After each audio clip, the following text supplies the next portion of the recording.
नमस्कार good morning. आज मे 14 तारिख मंगलवार। आज दिन भरी अनेक बड़ गुरुत्वपूर्ण खबर गुड़िक आसी। एणिकी कालिया योजना खूब शीघ्र मिल 4000 टंका।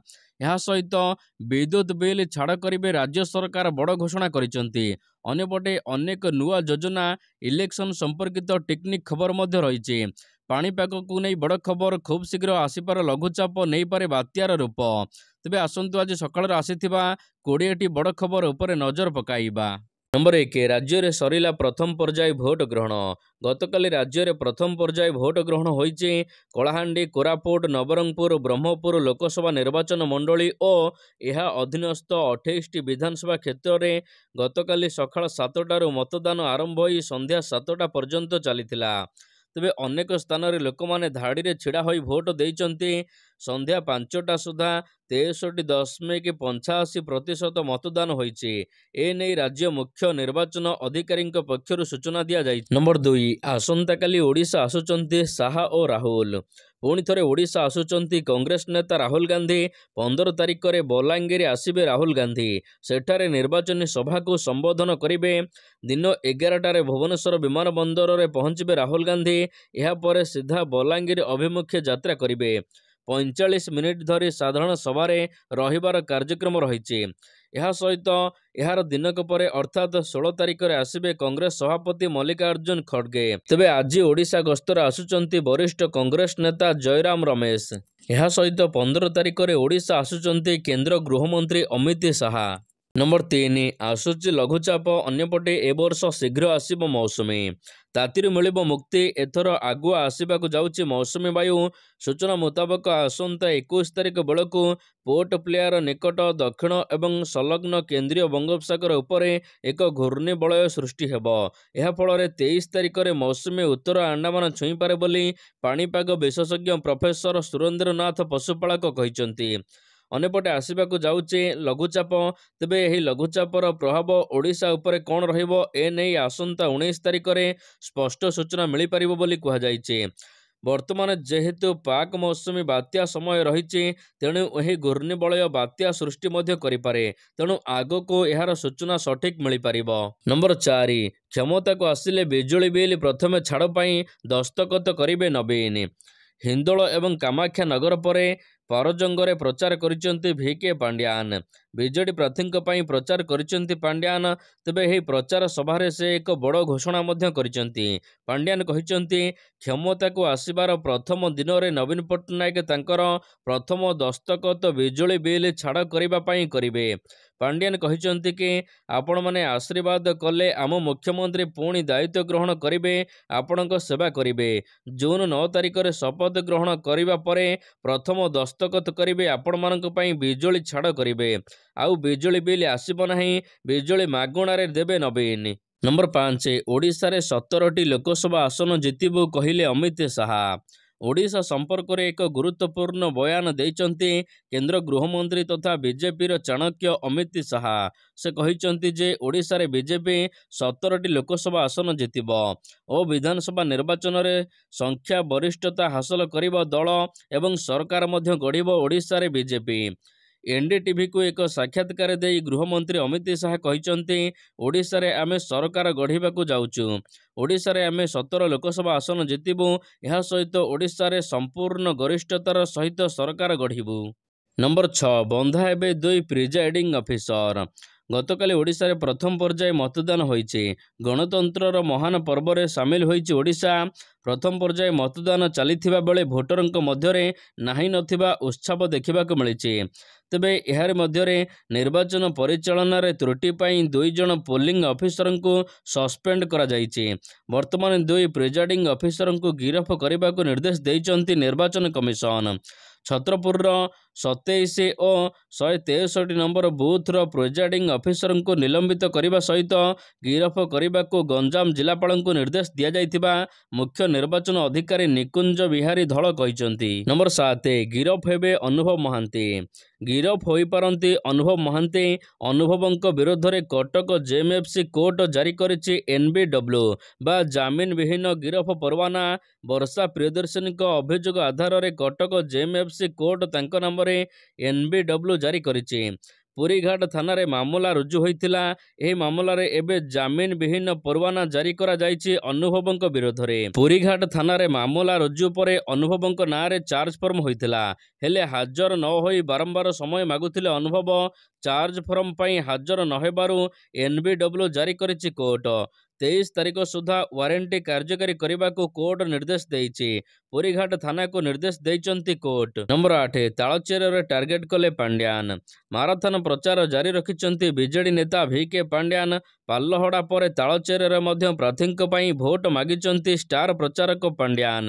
ଲୋକଙ୍କୁ ପ୍ରଶ୍ନ କଲେ ମା ହିଙ୍ଗୁଳା ମନ୍ଦିରକୁ 16 କୋଟି କିଏ ଦେଇଛନ୍ତି? ତାଳଚେରରେ ଏକ ବିଶାଳ ଜନସଭାରେ ସେ କହିଲେ, କୋଇଲା ରୟାଲିଟି କଥା ଉଠିଲେ କେନ୍ଦ୍ରମନ୍ତ୍ରୀ ରାଗୁଛନ୍ତି। ସେ କହିଛନ୍ତି ଜିଲ୍ଲା ଖଣି ପାଣ୍ଠି ଜରିଆରେ ଓଡ଼ିଶାକୁ ବହୁତ ପଇସା ମିଳୁଛି। ରୟାଲିଟି ବୃଦ୍ଧି ଦରକାର ନାହିଁ, କିନ୍ତୁ କେନ୍ଦ୍ର ସରକାର MCL ଲାଭ କରୁଛି 27,500 କୋଟି ଟଙ୍କା। ନମ୍ବର 9 ପ୍ରଦୀପ ପାଣିଗ୍ରାହୀଙ୍କୁ ଆକ୍ରମଣ। ପ୍ରଦୀପ ପାଣିଗ୍ରାହୀଙ୍କୁ ଆକ୍ରମଣ। ବ୍ରହ୍ମପୁରର ବିଜେପି ସାଂସଦ ପ୍ରାର୍ଥୀ ପ୍ରଦୀପ ପାଣିଗ୍ରାହୀଙ୍କୁ ଆକ୍ରମଣ କରାଯାଇଥିବା ଖବର ଆସିଛି। ଆକ୍ରମଣରେ ପ୍ରଦୀପ ପାଣିଗ୍ରାହୀ ସାମାନ୍ୟ ଆହତ ହୋଇଥିବା ଜଣାପଡ଼ିଛି। ପ୍ରଦୀପ ପାଣିଗ୍ରାହୀ ଏବଂ ସ୍ୱାଧୀନ ବିଧାୟକ ପ୍ରାର୍ଥୀ ଶିବଶଙ୍କର ଦାସ ହାତାହାତି ହୋଇଥିବା ଜଣାପଡ଼ିଛି। ଗୋଷାଣୀ ନୂଆ ଗାଁ ଉତ୍କଳମଣି ସ୍କୁଲ ବୁଥ ନିକଟରେ ପ୍ରଦୀପ ପାଣିଗ୍ରାହୀ ଏବଂ ଶିବଶଙ୍କର ମୁହାଁମୁହିଁ ହୋଇଛନ୍ତି। ପ୍ରଦୀପ ପାଣିଗ୍ରାହୀଙ୍କୁ ଆହତ ଅବସ୍ଥାରେ ବ୍ରହ୍ମପୁର ସ୍ଥିତ MKCG ହସ୍ପିଟାଲରେ ଭର୍ତ୍ତି କରାଯାଇଛି। ନମ୍ବର 9 କାଳିଆ ଯୋଜନାର ଟଙ୍କା ଏଣିକି ଆସିବ ଖାତାକୁ 4,000। କାଳିଆ ଯୋଜନାର ଟଙ୍କା କେବେ ଆସିବ ଏ ନେଇ ଚାଷୀମାନେ ଅପେକ୍ଷା କରିଛନ୍ତି। ତେବେ ଚାଷୀଙ୍କ ପାଇଁ ଖୁସି ଖବର। ଏଣିକି ବର୍ଷକୁ କାଳିଆ ଯୋଜନାର ସହାୟତା ଆସିବ 4,000 ଟଙ୍କା। ଓଡ଼ିଶା ସରକାରଙ୍କର ଚାଷୀ ଭାଇ ଭଉଣୀ ସହାୟତା ଯୋଗାଇ ଦେବାକୁ ରାଜ୍ୟ ସରକାର କାଳିଆ ଯୋଜନା ଲାଗୁ କରିଛନ୍ତି। ଏହାଦ୍ୱାରା 46 ଲକ୍ଷ କୃଷକ ଉପକୃତ ହେଉଛନ୍ତି। ତେବେ କାଳିଆ ଯୋଜନାରେ ଟଙ୍କା ମିଳିବ, କିନ୍ତୁ ବର୍ତ୍ତମାନ ଯେହେତୁ ରାଜ୍ୟରେ ନିର୍ବାଚନ ଆଚରଣ ବିଧି ଲାଗୁ ହୋଇଛି, ତେଣୁକରି କାଳିଆ ଯୋଜନା ଟଙ୍କା ନିର୍ବାଚନ ସରିବା ପରେ ଚାଷୀଙ୍କ ଖାତାକୁ ଆସିବ। 2ଟି କିସ୍ତିରେ 2,000 4,000 ଟଙ୍କା ଏଣିକି ବର୍ଷକୁ ଆସିବ। ନମ୍ବର 10 ପରଲୋକରେ ସୁନୀଲ ମୋଦି। ବିହାରର ପୂର୍ବତନ ଉପମୁଖ୍ୟମନ୍ତ୍ରୀ ତଥା ରାଜ୍ୟସଭା ସାଂସଦ ସୁନୀଲ ମୋଦିଙ୍କ ଦେହାନ୍ତ।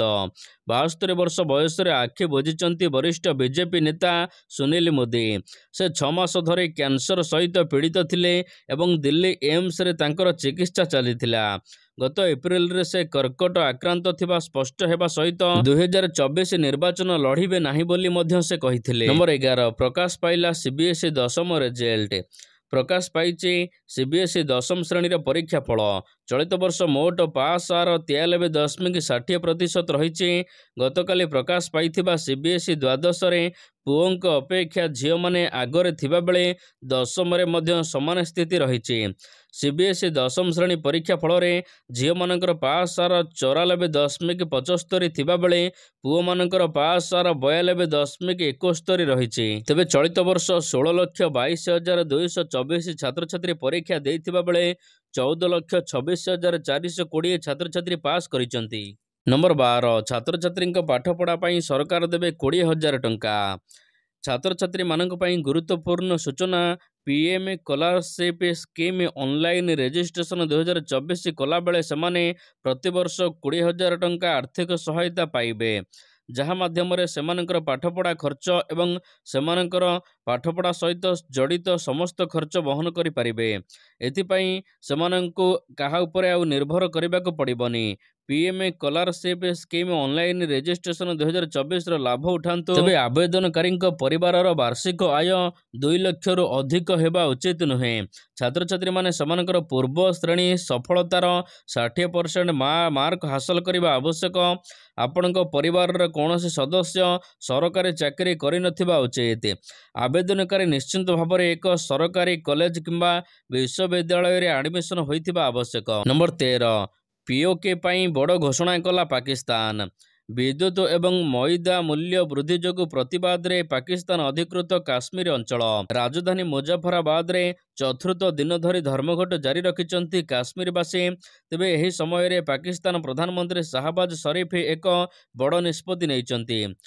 ଆଜାଦ ଜାମ୍ମୁ କାଶ୍ମୀର ପାଇଁ ପାକ୍ ପ୍ରଧାନମନ୍ତ୍ରୀ $68 ବିଲିୟନ ରିଲିଫ୍ ପ୍ୟାକେଜ ଘୋଷଣା କରିଛନ୍ତି। ତେବେ ପିଓକେରେ ଚାଲିଥିବା ବିରୋଧକୁ ନେଇ ପ୍ରଧାନମନ୍ତ୍ରୀ ସହବାଜ ସରିଫ ଉଦ୍ବେଗ ପ୍ରକାଶ କରିଛନ୍ତି। ସୋସିଆଲ ମିଡିଆ ପ୍ଲାଟଫର୍ମ ଏକ୍ସରେ ଲେଖିଥିବା ବେଳେ ସହବାଜ ସରିଫ କହିଛନ୍ତି ଯେ ଆମେ ଆଜାଦ ଜାମ୍ମୁ କାଶ୍ମୀର ପରିସ୍ଥିତିକୁ ନେଇ ଅତ୍ୟନ୍ତ ଚିନ୍ତିତ। ସେ କହିଛନ୍ତି ଯେ ଦୁର୍ଭାଗ୍ୟବଶତଃ ଅରାଜକତା ଏବଂ ମତଭେଦ ପରିସ୍ଥିତିରେ ସବୁବେଳେ କିଛି ଲୋକ ଅଛନ୍ତି ଯେଉଁମାନେ ରାଜନୈତିକ ଫାଇଦା ଉଠାଇବାକୁ ଚେଷ୍ଟା କରୁଛନ୍ତି। ନମ୍ବର 14 ବିଶ୍ୱକପ୍ ପାଇଁ ନୂଆ ଜର୍ସି ଉନ୍ମୋଚନ। ବିଧିବଦ୍ଧ ଭାବରେ ବିଶ୍ୱକପ୍ ପାଇଁ ଉନ୍ମୋଚନ ହେଲା ଟି-20 ବିଶ୍ୱକପ୍ ଜର୍ସି। ଏହା ସହିତ ନୂଆ ରଙ୍ଗ ରୂପରେ ଟିମ୍ ଇଣ୍ଡିଆ ଜର୍ସି ଦେଖିବାକୁ ମିଳିଛି। ଅହମ୍ମଦାବାଦ ନରେନ୍ଦ୍ର ମୋଦି ଷ୍ଟାଡିୟମରେ ଜର୍ସିକୁ ଲଞ୍ଚ କରାଯାଇଛି। ବିସିସିଆଇ ସାଧାରଣ ସମ୍ପାଦକ ଜୟ ଶାହା, ଟିମ୍ ଇଣ୍ଡିଆ ଅଧିନାୟକ ରୋହିତ ଶର୍ମା ଏକ କାର୍ଯ୍ୟକ୍ରମରେ ଏହି ଜର୍ସିକୁ ଉନ୍ମୋଚନ କରିଛନ୍ତି। ଉନ୍ମୋଚନ କରିବା ସମୟର ଭିଡିଓ ବିସିସିଆଇ ନିଜର ସୋସିଆଲ ପେଜରେ ପୋଷ୍ଟ କରିଛି। ତେବେ ନୂଆ ଜର୍ସିରେ ହାତ ଏବଂ ବେକରେ ନାରଙ୍ଗୀ ରଙ୍ଗକୁ ସ୍ଥାନ ଦିଆଯାଇଛି। ଜୁନ୍ 2ରୁ ଆରମ୍ଭ ହେବ ବିଶ୍ୱକପ୍ ମହାସମର। ଆମେରିକା ଏବଂ ୱେଷ୍ଟଇଣ୍ଡିଜ ଟି-20 ବିଶ୍ୱକପ୍ ଆୟୋଜନ କରୁଛନ୍ତି। 15 ଜଣିଆ ସ୍କ୍ୱାଡ୍ ମଧ୍ୟ ଘୋଷଣା କରିସାରିଛି ଭାରତ। ନମ୍ବର 15 ଖୁବ୍ ଶୀଘ୍ର ମାର୍କେଟକୁ ଆସିବ ରାଜଦୂତ ବାଇକ୍। ବାଇକ୍ ପ୍ରେମୀମାନଙ୍କ ପାଇଁ ନୂଆ ବାଇକ୍ ଲଞ୍ଚ ହେଉଥିବା ବେଳେ ଏବେ ପୁଣି ଥରେ ଆଉ ଏକ ବାଇକ୍ ଲଞ୍ଚ ହେବାକୁ ଯାଉଛି। ଯଦି ଆପଣ ଜଣେ ବାଇକ୍ ପ୍ରେମୀ ତେବେ ଆପଣଙ୍କ ପାଇଁ ଖୁସି ଖବର। 70 ଦଶକର ପୁରୁଣା ରାଜଦୂତ ବାଇକ୍ କଥା ଆପଣମାନେ ଜାଣିଥିବେ। ଏହି ବାଇକ୍ କଥା ମନକୁ ଆସିଲେ ବାଇକ୍ ପ୍ରେମୀଙ୍କ ମଧ୍ୟରେ କ୍ରେଜ୍ ମଧ୍ୟ ଦେଖାଯାଏ। ତେବେ ଏହି ବାଇକ୍ର ନୂଆ ଭର୍ସନ ଏବେ ବଜାରକୁ ଆସିବାକୁ ଯାଉଛି। ଏହି ବାଇକ୍କୁ ଅତ୍ୟାଧୁନିକ ଡିଜାଇନରେ ଲ୍ୟାସ୍ କରାଯାଇଛି। ତେବେ ଏଥିରେ ମଜବୁତ ଇଞ୍ଜିନ୍ ଏହା ସହିତ ଯାହାଦ୍ୱାରା ଆପଣମାନେ ଖରାପ ରାସ୍ତାରେ ମଧ୍ୟ ସହଜରେ ଅତିକ୍ରମ କରିପାରିବେ। ଏଥିରେ ବଢ଼ିଆ ବ୍ରେକିଂ ସିଷ୍ଟମ ମଧ୍ୟ ଦିଆଯାଇଛି। ଗିୟରିଂ ଏବଂ ଫ୍ରଣ୍ଟ ଚକାରେ ମଧ୍ୟ ଡିସ୍କ ବ୍ରେକ୍ ଦିଆଯାଇଛି। ତେବେ ଏହି ବାଇକ୍ର ମୂଲ୍ୟ 1 ଲକ୍ଷ ଟଙ୍କା ବଜେଟରେ ରହିବ। ଅନ୍ୟପଟେ ଏହି ବାଇକ୍ 2024 ଶେଷ ସୁଦ୍ଧା ଲଞ୍ଚ ହେବ ବଜାରରେ। ନମ୍ବର 16 ଆଫଗାନିସ୍ତାନରେ ପ୍ରକୃତିର ତାଣ୍ଡବ, 300 ଲୋକଙ୍କର ମୃତ୍ୟୁ। ଯୁଦ୍ଧ ସ୍ଥିତି ପରେ ଏବେ ଆଫଗାନିସ୍ତାନ ଉପରେ ବଡ଼ ବିପତ୍ତି। ଦେଶରେ ଶୁକ୍ରବାର ଠାରୁ ଲାଗି ରହିଥିବା ବର୍ଷା ଫଳରେ ଏବେ ବନ୍ୟା ପରିସ୍ଥିତି ଉପୁଜିଛି। ଯାହାଫଳରେ ଖୁବ୍ ଜଟିଳ ହୋଇଛି ବନ୍ୟା ପରିସ୍ଥିତି। ବନ୍ୟା ଯୋଗୁଁ ବିଭିନ୍ନ ଅଞ୍ଚଳର ଘର, ରାସ୍ତା, ଜମିବାଡ଼ି ଇତ୍ୟାଦି କ୍ଷତିଗ୍ରସ୍ତ ହୋଇଛି। ସବୁଠାରୁ ଅଧିକ ପ୍ରଭାବିତ ହୋଇଛି ଆଫଗାନିସ୍ତାନର ଘୋର, ଏହା ସହିତ ବୋଲାଲନ ଏବଂ ରୋହିତ ଭଳି ପ୍ରୟାନ୍ତ ଅଞ୍ଚଳ। ତେବେ ଆଫଗାନିସ୍ତାନରେ ଏହି ବର୍ଷା ବନ୍ୟା ଯୋଗୁଁ 300 ଲୋକଙ୍କର ମୃତ୍ୟୁ ହୋଇଥିବା ଗଣମାଧ୍ୟମ ରିପୋର୍ଟରୁ ଜଣାପଡ଼ିଛି। ନମ୍ବର 16 ଚେନ୍ନାଇରେ ତିଆରି କରାଯିବ ଧୋନିଙ୍କ ମନ୍ଦିର। IPL 2024 ପ୍ଲେ-ଅଫ୍ ଖେଳିବା ଦିଗରେ ଆଉ ଏକ ପାଦ ଆଗକୁ ବଢ଼ାଇଛି ଚେନ୍ନାଇ ସୁପର କିଙ୍ଗସ୍। ରବିବାର ଦିନ ଦଳ ଚେପକରେ ରାଜସ୍ଥାନକୁ 5 ୱିକେଟରେ ହରାଇବା ସହିତ ପଏଣ୍ଟ ଟେବୁଲର 3 ନମ୍ବର ସ୍ଥାନରେ ପହଞ୍ଚିଛି। ତେବେ ମହେନ୍ଦ୍ର ସିଂ ଧୋନିଙ୍କର ଏହା IPLର ଶେଷ ସିଜିନ୍। ଧୋନିଙ୍କ ନେତୃତ୍ୱରେ ଚେନ୍ନାଇ 5 ଥର IPL ଟ୍ରଫି ଜିତିଥିବା ବେଳେ 2 ଥର ଚାମ୍ପିୟନ୍ସ ଲାଗି ଟି-20 ଟ୍ରଫି ମଧ୍ୟ ହାତେଇଛି। ତାଙ୍କ କ୍ୟାରିୟରରେ ଭାରତ 2027 ଟି-20 ବିଶ୍ୱକପ୍, 2011 ଦିନିକିଆ ବିଶ୍ୱକପ୍ ମଧ୍ୟ ଜିତିଛି। ତେବେ ଧୋନିଙ୍କ ପାଇଁ ଚେନ୍ନାଇରେ ଏକ ମନ୍ଦିର ମଧ୍ୟ ନିର୍ମାଣ କରାଯିବ ବୋଲି ମଧ୍ୟ ସୂଚନା ମିଳିଛି। ନମ୍ବର 17 ଅବସର ନେବେ ରୋହିତ ଶର୍ମା। ଟି-20 ବିଶ୍ୱକପ୍ ଆଉ କେଇଟା ଦିନ ବାକି ରହିଥିବା ବେଳେ ଏହାର ମଧ୍ୟରେ ଆଉ ଏକ ବଡ଼ ଖବର ଆସି ପହଞ୍ଚିଛି। ରୋହିତ ଶର୍ମା ଭାରତୀୟ ଦଳ ପାଇଁ ନିଜର ଶେଷ ଟି-20 ଅନ୍ତର୍ଜାତୀୟ ମ୍ୟାଚ୍ ଖେଳିବାକୁ ଯାଉଛନ୍ତି।